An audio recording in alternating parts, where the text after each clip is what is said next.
Muchas gracias a la invitación de Jorge, de toda la fundación, y vamos a conversar un tema muy vinculado con lo que hacemos día a día. Permítanme un segundo para poder compartir. Excelente. Entonces, comenzamos. Antes que nada, muy buenas noches. Bienvenidos a esta sesión muy breve, estos minutos sobre la importancia del derecho de autor. Siempre necesito decirles que todo lo que vamos a conversar en estos minutos forma parte de mi experiencia profesional, de mi punto de vista y no vincula de forma alguna a ninguna entidad pública o privada. Bien, cuando nosotros hablamos de propiedad intelectual, amigos, hablamos de algo del día a día, ni siquiera es algo que hablamos solamente de lo que existe en los libros. En este momento nos estamos comunicando a través de una laptop, quizás de una PC, de un celular, de un iPad, etcétera, etcétera. Cada uno de estos aparatos, cuando se crearon, cuando se inventaron, tuvieron que tener una patente, es un invento. Y estos temas de invento, que se conocen dentro de la propiedad intelectual, forman parte de una dirección que es la Dirección de Invenciones y Nuevas Tecnologías. Aquí se encuentra presente la propiedad intelectual, pero no solamente allí. Dentro de esta misma comunicación con celular, con iPad, con laptop, etcétera, estoy seguro que muchos de nosotros tenemos, por ejemplo, marca HP, la computadora, marca Lenovo, un celular marca Samsung, Huawei, etcétera. Y cada uno quizás hemos elegido esta marca por una particularidad. Algunos quizás dirán, mira, esta marca tiene una mejor resolución en su pantalla. Otros dirán, no, esta marca dura más. Otros podrán decir, esta marca tiene mejor precio. O otra marca, o ustedes también podrán decir, yo confío más en este producto porque en realidad me ha servido durante toda mi vida. Sea el motivo que fuese, cada uno pudo escoger este elemento, este producto, gracias a nuestra elección y lo hemos distinguido con estas marcas, Lenovo, HP, Samsung, etcétera, etcétera, etcétera. Esto que estamos conversando justamente forma parte de otro aspecto de la propiedad intelectual, que es los temas de derecho de marca, los temas de signos distintivos. Y un tercer punto también que tiene que ver con nuestra conversación, esta conversación, esta sesión, este aspecto académico que necesariamente tiene un autor, en este caso soy yo, o que quizás otros docentes que ustedes puedan haber participado en estas conferencias, donde dan una clase, donde señalan determinadas ideas, elabora una presentación o un libro o una canción. Aquí estamos dentro de lo que es el derecho de autor. Son las tres temas de propiedad intelectual, pero con tratos diferentes. Por ejemplo, no voy a ahondar en los temas de otras competencias que no sean derecho de autor, pero decir un ejemplo, cuando hablamos de signos distintivos, cuando hablamos de patentes, el derecho a que alguien tenga la titularidad de la marca o no sé, del invento, comienza cuando hay un registro en Indecopy. En cambio, en derecho de autor, el derecho nace cuando tú creas la obra. Hace muy poquito, estoy seguro que ustedes han podido pasar el Día del Padre, ¿verdad? Con sus hijos y los niños, y el mes pasado el Día de la Madre, y cuántos niños por ahí les habrán hecho dibujos, a un arte manual, a una creación, no con una originalidad particular que su hijito la tiene. Pues aquí podríamos estar hablando, como vamos a ver un ratito más, en temas de derechos de autor. Pero ¿qué es el derecho de autor? En sencillo, es una rama del derecho, así de sencillo, que protege las creaciones humanas, si queremos llamarlo así de sencillo. Protege esta creación tuya. A veces no valoramos la propiedad que no vemos, la propiedad intelectual, más le damos quizás a veces aprecio a un celular, a una mesa, a un carro, a una casa, algo que puedes tocar. Sin embargo, también existe propiedad que no puedes tocar, como por ejemplo la propiedad intelectual, la propiedad de las canciones, la propiedad de una poesía, etcétera. Lo que protege el derecho de autor entonces es esta creación del ingenio humano, solamente el ser humano. ¿Qué cosa es una obra? ¿Qué cosa es lo que se protege? Esta creación que te comento, que es una creación personal y que es original. Aquí la base principal para que sea protegida esto que tú haces es que sea o que no sea original. Y un ratito más vamos a ver a qué cosa nos referimos por original. Una pregunta que seguro ustedes se podrán hacer es, ya, pero ¿qué cosa puedo proteger? Esto debe ser tan solo de los literatos, estas personas que escriben libros. Pues les comento que no. Podemos proteger todo, pero todo el despliegue de tu creatividad. Seguro que en el colegio, quizás en sus universidades, los papás, ¿no? Habían tardes de talentos, a algunos les gustaría hacer quizás dibujos, otros como componían canciones. Allí también estamos hablando de algo de tu creatividad que puede ser protegido si tiene elementos que vamos a ver ahora más tarde, como por ejemplo, es el importantísimo el elemento de la originalidad. ¿Qué cosa puedes proteger? Puedes proteger las novelas, si esa es una novela, si ese es por ahí un cuento, un poema por el Día de la Mamá. Si es tuya, si es original, se puede proteger, tiene protección, tiene que ver con esta obra que tú has creado y que por lo tanto tú eres el autor. Y como yo te decía, a diferencia de otras materias, el derecho de autor nace desde el mismo momento de creación de la obra. Si la creaste el 1 de mayo preparando para el Día de la Madre, ese día nació tu derecho, cuando tú creas la obra. También se protegen los documentos, las tesis, etcétera. Todo lo que son textos que sean bajo de tu originalidad son pasibles de protegerse por el derecho de autor. Pero no solo eso, también las composiciones musicales. Muchos de ustedes podrán agarrar la guitarra y ponerse a inventar una canción. Quizás alguno le habrá creado una canción, no sé, a su mamá o a un esposo a su esposa. Esa canción que has creado, esta letra, esta música también es una obra porque es tuya, forma parte de esta originalidad. También los guiones de las obras teatrales. Si alguno de ustedes, por ejemplo, habrá viajado a Huancayo, habrán visto en el Parque de la Identidad esas esculturas tan grandes, tan bonitas, ¿no es cierto? O acá en Lima, ¿no es cierto? O quizás si se van para Iquitos, la Casa de Fierro, ¿no? Que es una obra Eiffel, y al igual que la Torre Eiffel, al igual que la Estatua de la Libertad, ¿verdad? Todos son estas obras, los dibujos, las pinturas, las fotografías, amigos, pueden ser obras y tienen ese grado de originalidad. Las obras de arquitectura, el software, las películas, todo lo que puede ser creado por el ser humano puede ser protegido por los temas de derechos de autor. Pero, ¿se protegen las ideas? A veces nos preguntan, José, mira, queremos proteger la idea. No, quiero ir a Indecopy porque tengo una idea de hacer esto. Pues lamento, amigos, decirles que las ideas no se protegen. ¿Pero cómo? ¿No es posible? ¿Cómo? No, no se protegen. Lo que sí se protege, y vamos a ver en un ratito más, son las formas de expresión de esa idea. Me explico. Alguien puede tener la idea de hacer un gato animado muy gracioso y de colores. Como idea, no es protegible por el derecho de autor. Que sí se protege cuando esta idea se concretiza, tiene una forma de expresión, o sea, conviertes a un dibujo, como estamos viendo aquí, en el gato Félix. Eso es protegible. Cuando haces un dibujo, como por ejemplo Don Gato y su pandilla, es protegible porque son formas de expresión de esa idea. Eso que es abstracto, la idea no es protegible. ¿Qué sí es protegible? La forma de expresión misma. Lo mismo pasa, por ejemplo, con el gato Garfield, cumple la misma secuencia, ¿no? Un gato de colores, gracioso, parlante. Se protege entonces la forma de expresión. Alguien por ahí puede pensar, yo tengo, a mí que ya que hablaron de derecho de autor, yo siempre he querido escribir y quiero proteger la idea de un detective que investiga un homicidio. Tengo la idea y nadie me la tiene que quitar. Pues tal y cual como te dije hace un ratito, no puedes proteger la idea. Que sí se puede proteger la forma de expresión. Por ejemplo, si hablamos de los crímenes de la calle Morgue y otros relatos de Edgar Allan Poe, o hablamos del misterioso caso de Stylers, de Agatha Christie. Son formas de expresión de esa idea del detective que investigó homicidio. La idea en sí, entonces, no se protege, sino las formas de expresión. Y ahora que estamos en la noche de un miércoles, casi a entrar mañana es feriado, quizás muchos de ustedes dirán, quiero ver una película, ¿qué película puede ser? Y hablando de películas, se me ocurre a mí una idea para una película. ¿Qué tal si hacemos una obra sobre un grupo de superhéroes donde los superhéroes tienen muchos poderes y con estos poderes atacan y defienden a la Tierra contra los malos? Estoy seguro que muchos de ustedes han estado pensando en esos superhéroes que pueden volar, que pueden tener fuerza, que pueden ser más rápidos con un rayo, que pueden parar una bala con los dientes, etcétera, etcétera. Muchos estarán pensando quizás en esto. Una gran parte de ustedes en la Liga de la Justicia, donde es esta idea de un grupo de superhéroes que tienen poderes y que luchan contra los malos, ¿no es cierto? Esa Superman, la Mujer Maravilla, Batman, etcétera, etcétera, etcétera. Pero también estoy seguro que muchos de ustedes no estaban pensando en la Liga de la Justicia, sino que estaban pensando por allí en los Avengers.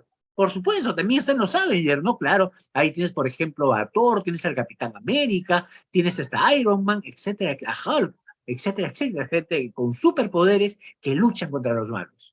Por allí uno de ustedes dirán, pero vamos a complicar la idea. Mejor que la idea no solo se refiere a un grupo de superhéroes, sino que uno de esos amigos no tenga poderes, pero gracias a su inteligencia y a sus recursos económicos pueda ser tan poderoso como los demás. ¿Pero cómo? Sí, también se cumple. Si estamos hablando de la Liga de la Justicia, exacto, estamos hablando de Batman, no tiene poderes, pero tiene recursos y es muy inteligente. Y si estamos hablando de los Avengers, estamos hablando por ahí de ¿quién? De Iron Man, por supuesto, que no tiene poderes, pero tiene dinero, es muy inteligente y a través de esas herramientas es tan fuerte como los demás. ¿Se dan cuenta? La idea en abstracto no se protege, que sí se protege la forma de expresión de las ideas. Bien. ¿Quién puede ser autor? A veces, muchas veces se hace esta pregunta y acuérdense de esto de acá. El autor solo y nada más puede ser el ser humano, la persona natural. ¿Qué significa? Como hablamos los abogados en contrario sensu, ¿qué significa en sentido contrario? Que no pueden ser autores, por ejemplo, las máquinas, no pueden ser autores las personas jurídicas. Acá te estoy diciendo el ser humano, una empresa no puede ser autor, una universidad, que sea una entidad pública, no puede ser autor. Y más tarde vamos a ahondar un poquito en eso. Solamente puede ser autor la persona humana. Y les voy a dar un pequeño spoiler.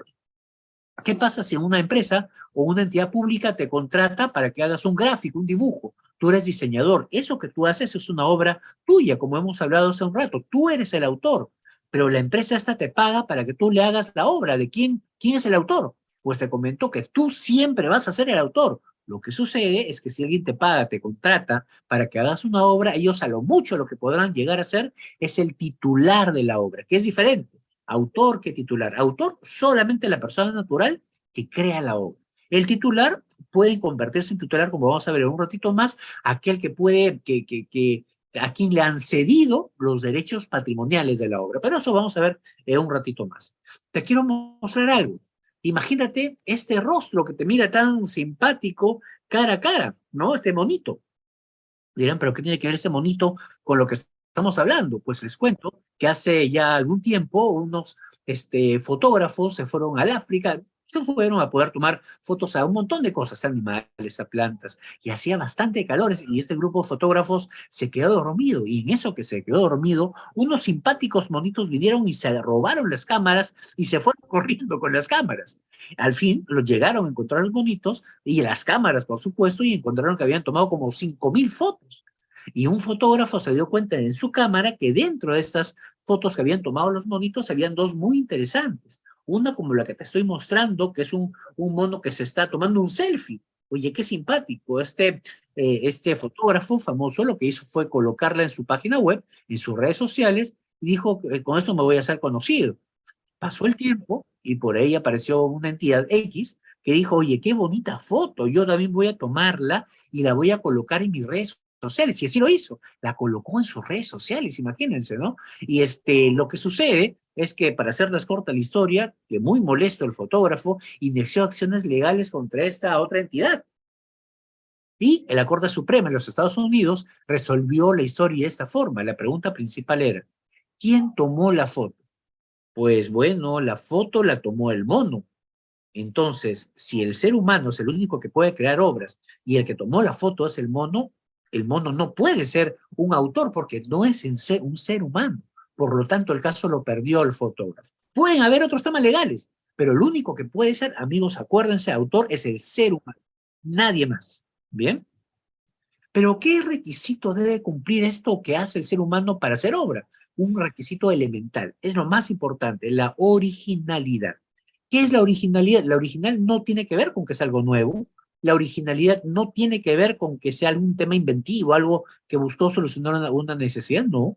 Tiene que ver con con los estudios del autor, que tiene maestría, doctorado, no, tampoco. Tiene que ver con la finalidad, que es muy importante, una gran labor con esta obra, no, tampoco. Ni siquiera tiene que ver el sentido estético de la obra. Lo que tiene que ver la originalidad es esta impronta, este rasgo personal tuya como autor. Te hago un ejemplo. ¿Qué pasa si yo les pido dibujen, por favor, dibujemos todos los que estamos aquí, casi 50 personas en esta aula virtual, ¿no? A una persona caminando por la calle. Estoy seguro que todos nosotros vamos a dibujar a esa persona caminando por la calle y cada uno va a mostrar su impronta, este rasgo de su personalidad en ese dibujo. Cada uno va a tener un dibujo totalmente distinto. Esto marca, por ejemplo, lo que yo te comento, que es esto de la originalidad, tu impronta, lo que te define a ti, esto que tiene que ver con tu personalidad. Es más, para complicar un poco la historia, imaginemos que uno de nosotros sabe dibujar muy bien y dice, una persona caminando por la calle, ya yo tengo acá una foto, voy a hacerla, voy a dibujarla, y dibuja muy bien, igualita a la foto que tiene en la mano una persona caminando por la calle. Pues si eso se da, puede ser que el dibujo esté muy bonito, pero de todos los 50 personas que estamos aquí, habremos hecho una obra porque marca nuestra impronta, pero esa persona que dibujó bien es el único que no va a tener una obra, porque está copiando la foto que ya existe, no forma parte de esta impronta suya, o sea, tiene que ver este rasgo personal tuyo. Otro ejemplo para centralizar bien esta idea. Imaginemos que les pido a Dios, dibujemos todos un pavo listo para comer. Muchos lo harán con papas fritas, con ensalada, con verduras, ¿no? O con arroz, ¿no? Y cada uno con su rasgo, su personalidad. Y estoy seguro que algunos de ustedes podrán dibujar esto. Sí, un pavo listo para comer. Es la forma de cómo tú plasmas esta obra. O sea, esto que te define, eso es la originalidad. Por ejemplo, que hay un gato bajo los ojos, el primero de la señorita Greiner y el segundo bajo los ojos de la señorita Cos. ¿No? Es la impronta de tu personalidad. Eso es la originalidad. Bien, esa es una parte muy importante. Los autores tienen dos tipos de derechos morales y derechos patrimoniales. Acuérdense muy bien esto, ¿eh? Pues, si bien son derechos de autor, son totalmente distintos. Los derechos morales nunca los vas a perder, jamás. Ni siquiera los puedes vender, regalar. Son del autor, son tuyos. Marca tu personalidad. Nadie lo puede, tú no puedes enajenarlos, venderlos, transferirlos. Nunca terminan, van a vivir por siempre. En cambio, los derechos patrimoniales, que tienen una connotación más para una explotación económica, como vamos a ver en un ratito más, sí tienen un tiempo límite. Estos sí duran toda la vida del autor, más 70 años luego de la muerte.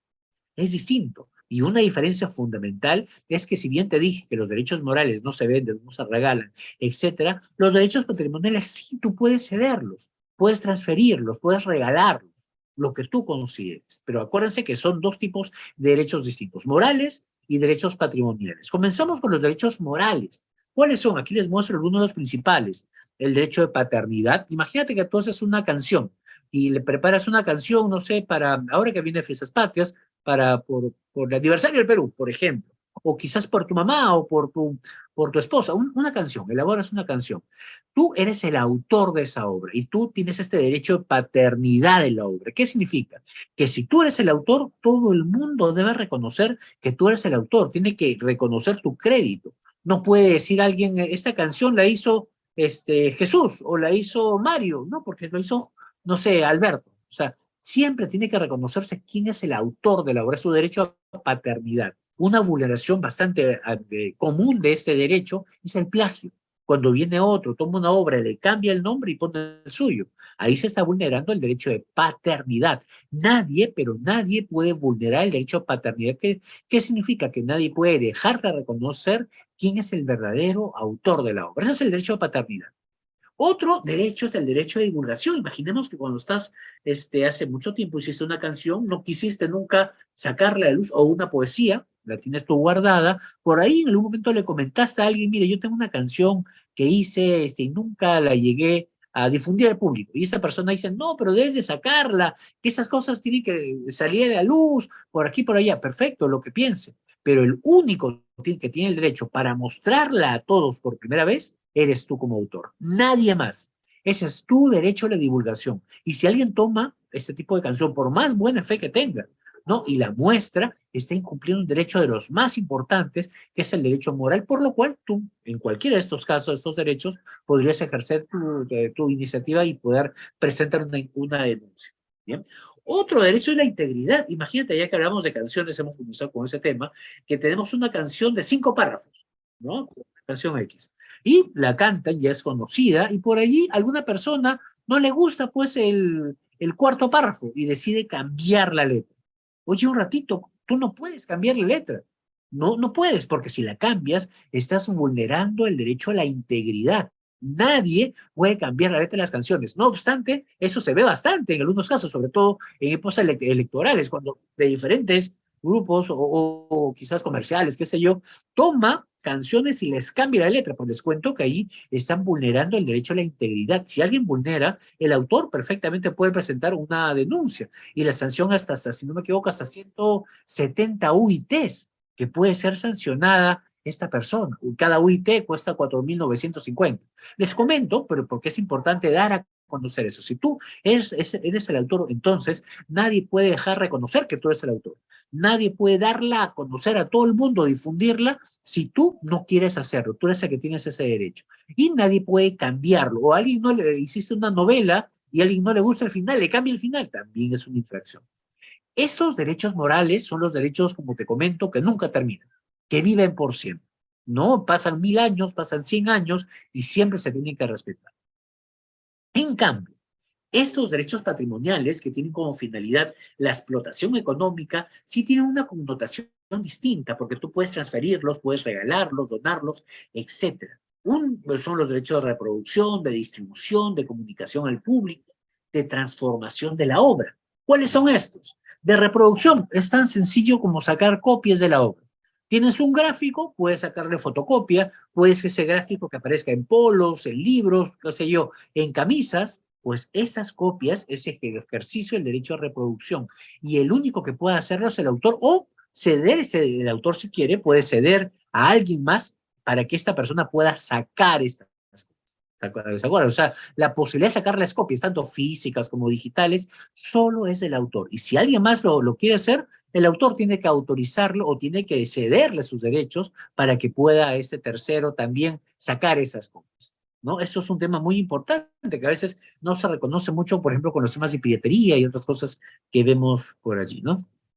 Otro derecho es el derecho de distribución. Una cosa es que saque copia a alguien y otra cosa que esta copia las pueda vender a terceros o pueda prestarla o pueda de alguna forma darlas a conocer. El derecho de distribución implica que solo el autor puede esas copias distribuirlas a varias personas, regalarlas, venderlas, etcétera, etcétera, etcétera. Si alguien quiere distribuir estas obras, igual como te dije en el derecho anterior, patrimonial, esos son los derechos patrimoniales, no tiene que pedirles autorización al autor. Acuérdense de eso también. Entonces, cuando vemos que una persona saca copias y a la vez lo vende, la piratería o en algunos sitios, ¿no es cierto? Está incumpliendo por una parte el derecho de reproducción y por otra el derecho de distribución.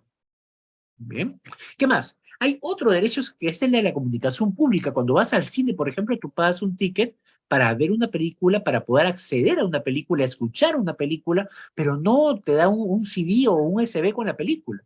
El derecho de comunicación pública es esta posibilidad de acceder a esta obra. Lo mismo que pasa en Spotify, lo mismo que pasa en YouTube Music, por ejemplo, ¿no? O en el teatro. Tú pagas para ver. No es que te dan una obra para ti, sino que tienes la posibilidad de acceder. Eso es el derecho de comunicación pública también de los autores.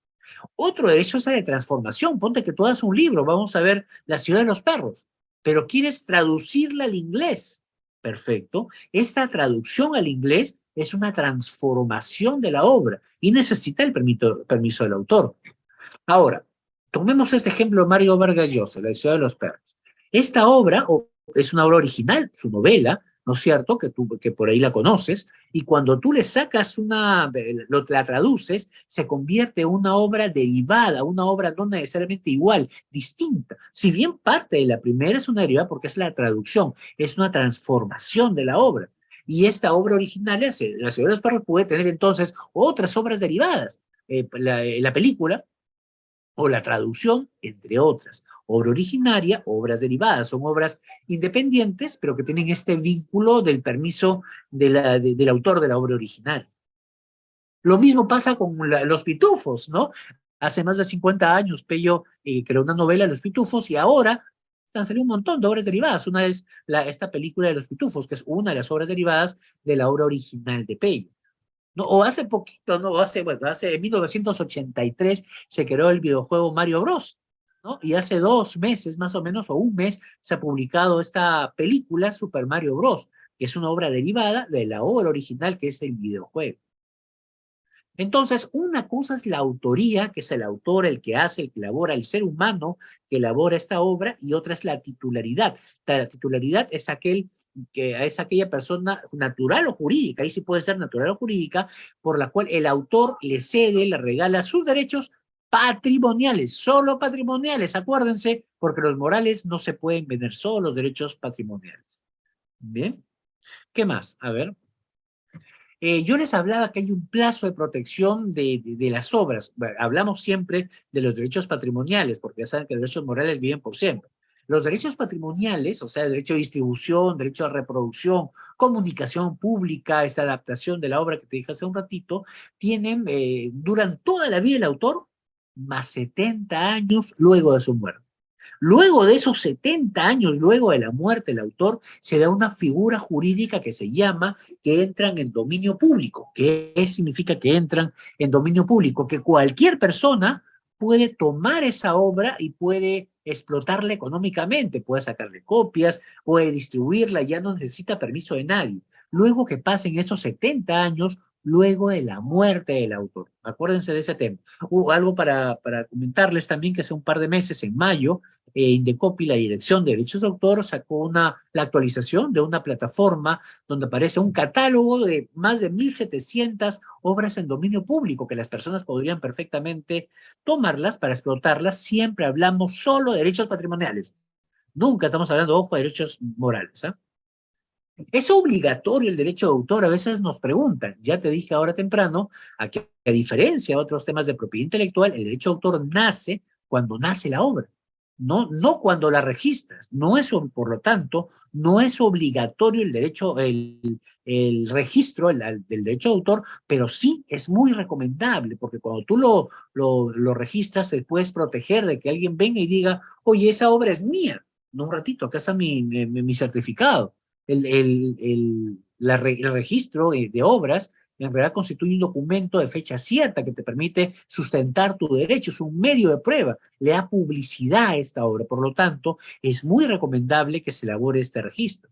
Por todo eso es importante el derecho de autor, porque constituye un activo intangible, no lo puedes tocar, sin embargo genera valor y rendimiento económico, genera derechos de exclusividad en favor del autor. ¿Qué significa esto? Que si tú eres el autor, nadie puede tocar tu obra, salvo que tú lo autorices, como te decía aquí. Tú tienes todo el poder como autor frente a otras competidores o personas. Evita, por lo tanto, que otros tomen tu obra, porque tú tienes el derecho de autor para poderte defender. Genera que te posiciones en la realidad, en el mercado, en la vida nacional, como que tú eres el creador de esta obra. Es un reconocimiento para ti y también permite crear nuevos activos, ¿no? El tema de los derechos patrimoniales permite explotar la obra, se puede generar ingresos, ¿no? Y es un valor agregado de los productos y servicios que se ofrecen.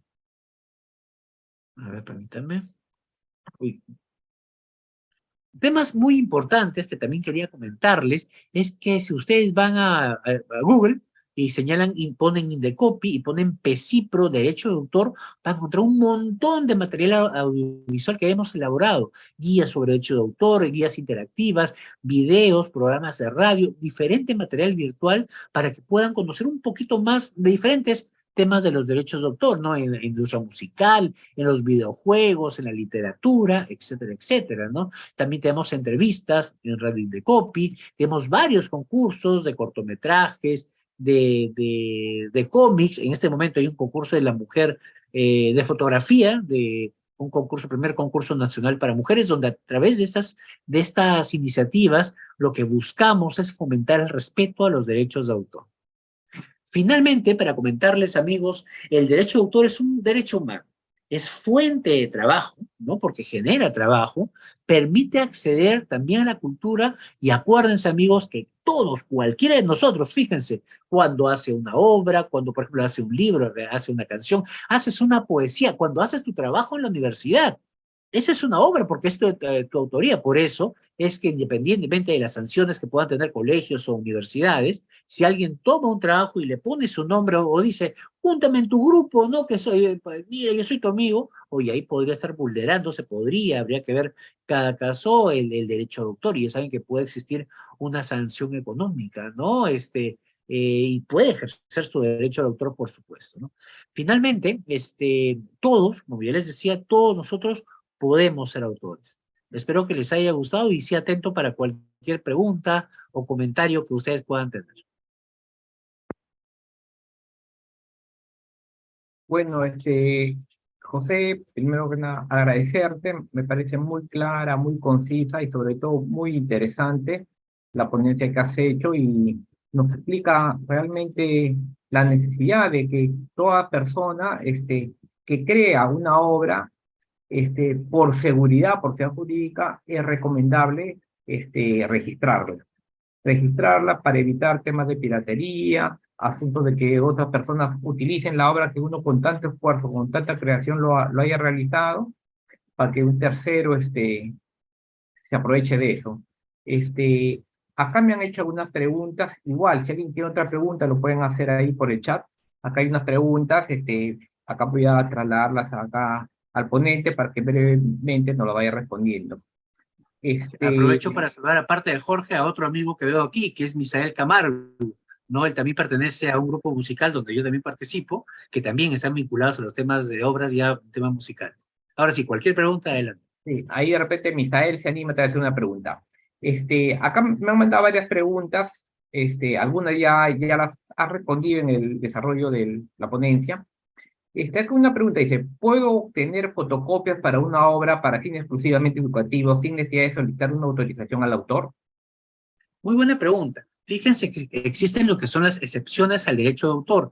Efectivamente, cuando yo saco una copia para uso personal, lo puedo hacer. Eso es permitido porque me sirve a mí para poder estudiar. Sin embargo, la figura cambia cuando yo no saco una copia, sino que saco 10 copias para repartir a mis amigos. No, pero es gratuito, pero en realidad es el uso personal. Puedo utilizarla así, si es para un uso tuyo, no hay ningún problema porque estamos dentro de lo que son las excepciones del derecho de autor. Sin embargo, hay que tener mucho cuidado en que se vaya a desnaturalizar esta posibilidad que tenemos de algunas copias de algunas obras. ¿Y qué pasaría si saca una persona de repente, porque no está muy al tanto de las normas, qué pasaría si saca varias copias para uso personal y para que lo reparte y vende? ¿Cuáles son las contingencias? ¿Qué acciones legales se puede iniciar contra esa persona? ¿Pasible de qué sanción sería? Sería bueno para saber realmente hasta Sí, dónde ceñirnos. claro que sí. En lo que es derecho de autor existe un, un tema, un principio que es el principio de responsabilidad objetiva. Les explico en sencillo qué significa esto. Existen diferentes tipos de responsabilidad. Ahorita les toco dos, responsabilidad objetiva y subjetiva. En sencillo es, subjetivos cuando tuve yo la intención de hacer daño, me quiso pegar, me quiso robar, qué sé yo, la voluntad, ¿no es cierto? Ese es un tema subjetivo, se valora mucho la voluntad de ese agente infractor. En derecho de autor, ese derecho no aplica para detectar la infracción. Lo que aplica es la responsabilidad objetiva. ¿Qué significa objetiva? Que simplemente se dé el caso. Si alguien tuvo desconocimiento, como sabemos los abogados, el desconocimiento no exime de la aplicación del derecho. Y por el tema de que yo no quise o no quería o era gratuito, no significa que no cometí infracción. No, o sea, lo recomendable aquí, entonces, es siempre pedir autorización al autor o si estamos en un tema de excepción, utilizarlo para mi fin personal. Pero eso, como les digo, a veces se desnaturaliza, ¿no? Lo mismo, aquí hablamos de obras para leer, pero lo mismo pasa cuando tú tienes un video, quieres escuchar música en tu casa. Perfecto, escuchas en tu cuarto, pero si lo haces para no sé, una parrillada bailable en tu cuadra, oye, un ratito, ¿no? Ahí ya no estás en un uso personal, estás dándole un uso distinto, ¿no? Entonces estaría rompiendo. Y a la pregunta que muy bien nos comentó Jorge, es que existe una sanción que puede llegar a 170 o 180 unidades impositivas tributarias, y cada unidad impositiva tributaria en la actualidad para este año es 4.950 soles. ¿No? Independientemente también de la multa, es importante entonces que podamos valorar un poco esa propiedad que no vemos, ¿no? Y para eso es respetar esos derechos, ni siquiera de un autor que no conocemos, de ustedes mismos, que pueden ser autores. Por eso, muy atentos cuando hablan sus obras en los textos, en los escritos, en las tareas del colegio, en las tareas de la universidad, en las canciones, etc. Ya, acá hay otra pregunta más o menos en relación a la anterior que dice, puedo proyectar una obra audiovisual en el colegio sin necesidad de contar con la autorización previa ni efectuar pago?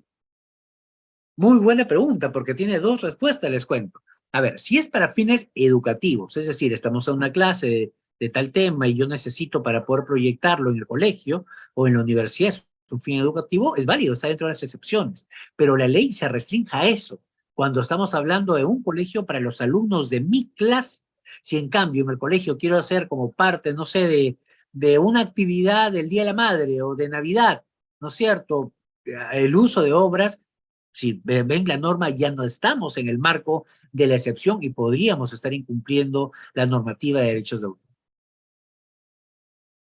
Ya, acá hay otra pregunta, me están preguntando, pero creo que ya la has respondido. ¿Qué son los derechos morales sobre las obras literarias artísticas? Repite aquí. Pues, Sí, claro que sí. Derechos morales, como les comentaba, son los derechos más importantes, ¿no? Los derechos que nunca terminan, que viven por siempre, son esos derechos de paternidad, es decir, de reconocer quién es el autor de la obra, el padre de la obra, por derecho de paternidad. El derecho de divulgación, solo él puede darlo a conocer al resto. O el derecho de integridad. Nadie puede tocar esa obra, cambiarla, mutilarla, modificarla, así tenga una buena voluntad. ya. Acá hay otra pregunta, ¿qué es una regalía? Han puesto.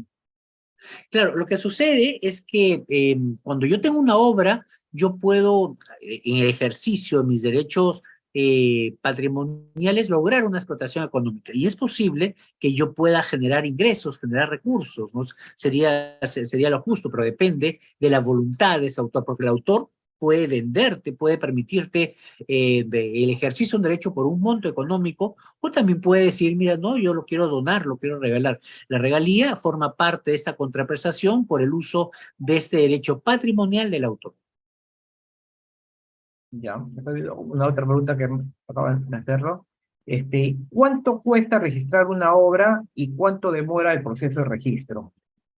Muy buena pregunta, es variable, ¿no? Existen los montos, la tasa va desde los 130 a 190 soles, eso lo tendrían que ver en la misma página Indecopy, y si la obra es muy sencilla, o sea, es muy fácil de poder evaluar esta originalidad, se hace en menos de 30 días y mucho menos, ¿no? Porque hay plazos, claro que hay algunas obras un poco más complicadas que tienen un tiempo mayor, ¿no? Ahora se facilita mucho porque existe el registro de obras virtual. Puede ingresar a la página web de Indecopy, verificar registro de obras virtual, y en algunos casos, les cuento, se ha logrado a la meta, que no dice la ley, pero es una meta de la entidad, hacerlo en 24 horas, ¿no? Pero hay obras, el tema de la originalidad es un tema que se tiene que investigar y hay casos y casos. Lo más recomendable, hacerlo a través de la página web de este sistema virtual, que es más o menos 136, menos de 140 soles. Hay una ventaja que tiene el registro de obras de derecho de autor respecto a las demás temas de propiedad intelectual. En lo que son invenciones, en lo que son signos, tienes que renovarlo cada cierto tiempo, ¿no? En propiedad intelectual no, en derecho de autor no es el único pago por toda tu vida. Nunca vas a tener que renovar porque tú eres el autor. Aquí el tema del registro se da principalmente para poder garantizar tener un documento, una prueba que acredite esa titularidad versus algún tercero que quiera aprovecharse de tu obra. En el proceso de registro de una obra de derecho de autor, se da también esa posibilidad que ocurre cuando uno registra marcas, que alguien se te oponga, salga oposiciones. Sí, y también es posible que pueda alguien plantear una nulidad. Acuérdense que la mala fe también existe. Alguien puede decirte, mira, esta es mi obra, pero siempre es posible que pueda revocarse ese tipo de situaciones. Sí, acuérdense que siempre, no solamente en temas de derecho de autor, en cualquier tipo de materias del derecho, alguien puede intentar ejercitar algo que no es su derecho. También es posible, pero por eso también existen investigaciones y es posible también de una investigación ya de incluso de tipo penal, ¿no? Estamos hablando posiblemente una falsedad genérica, habría que ver caso por caso.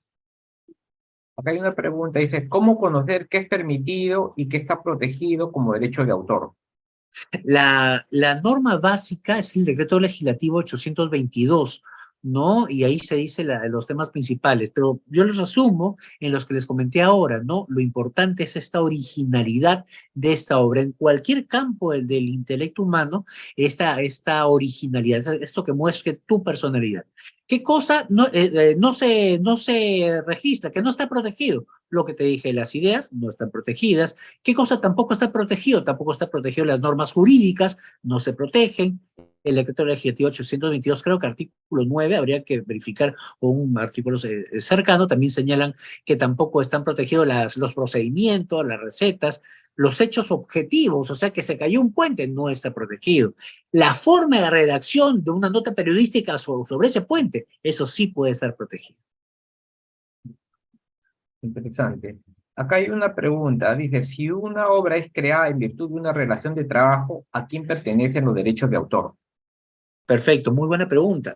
Yo les comentaba ahora que existen posibilidades que este autor pueda, a través de un pago, a realizar una obra. Si tú estás trabajando para una empresa o una entidad pública o la entidad que fuese, que te paga para que hagas esa obra, el autor, en virtud del derecho de paternidad, siempre, pero siempre va a ser la persona natural. Otra cosa que esta persona que lo contrata por el hecho de haberle cancelado, tiene los derechos de un titular del derecho, no de autor, sino de un titular.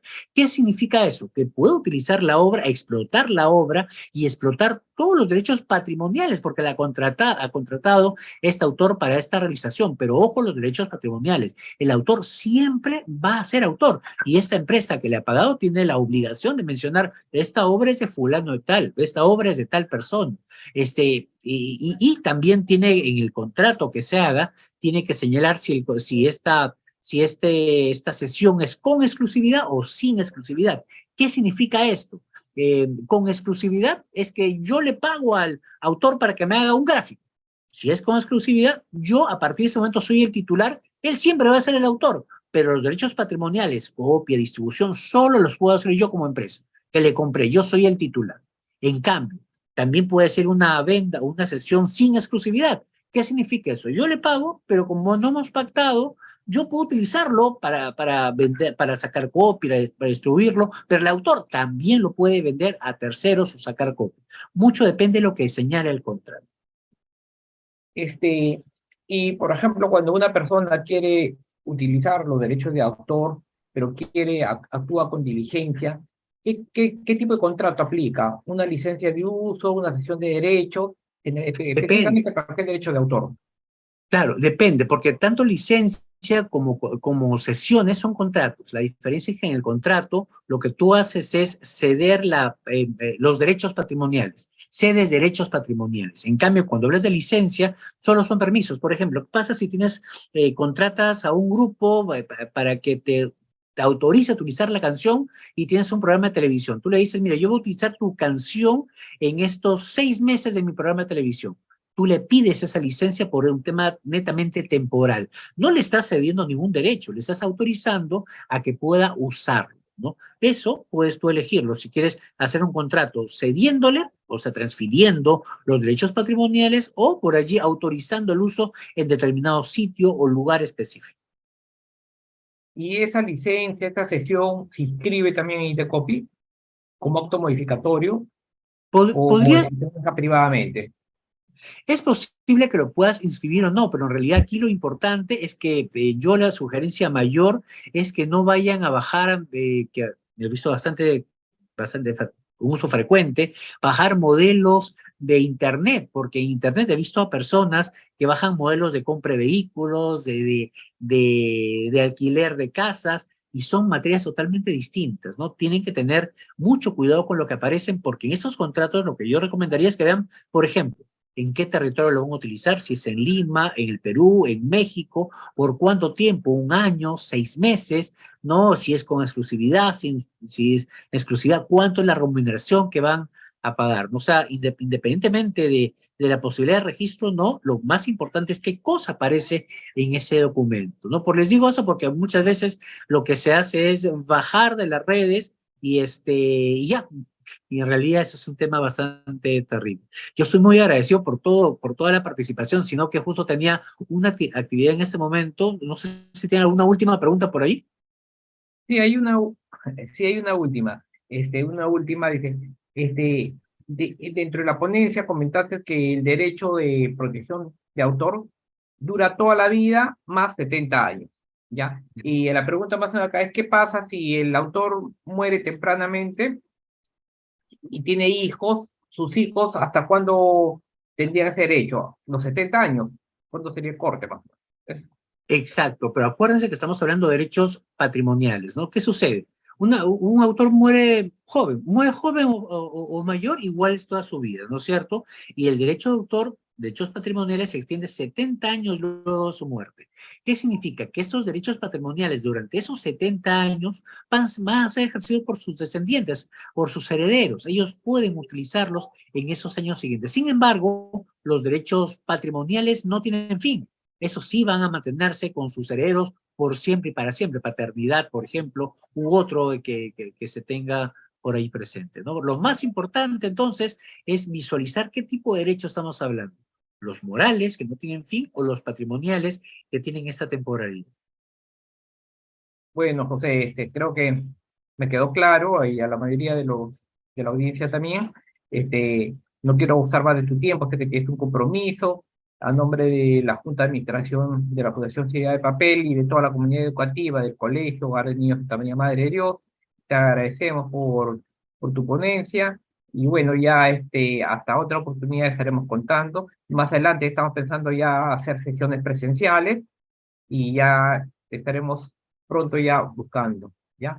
Gracias Yo, yo más por bien todo. muy agradecido por dejar participar en esa actividad, muy agradecido contigo, Jorge, por esa iniciativa que siempre tú sabes mantener en favor de la fundación y a todos los miembros de la fundación y por supuesto encantado de poder coordinar nuevas actividades sobre temas de derechos de autor. Muchísimas gracias amigos y que tengan una muy buena noche. Hasta luego, nos vemos. Bueno, quiero también despedirme de todos los asistentes, gracias por su tiempo, gracias por su interés, y bueno, les invito a que vean la página web de la Fundación, nuestras redes sociales, para que vean un poco las actividades que hacemos, y ya próximamente estaremos haciendo otro evento donde esperamos contar con su gentil asistencia. Salud para todos y bueno, un buen fin de semana con este feriado. Ya, hasta pronto.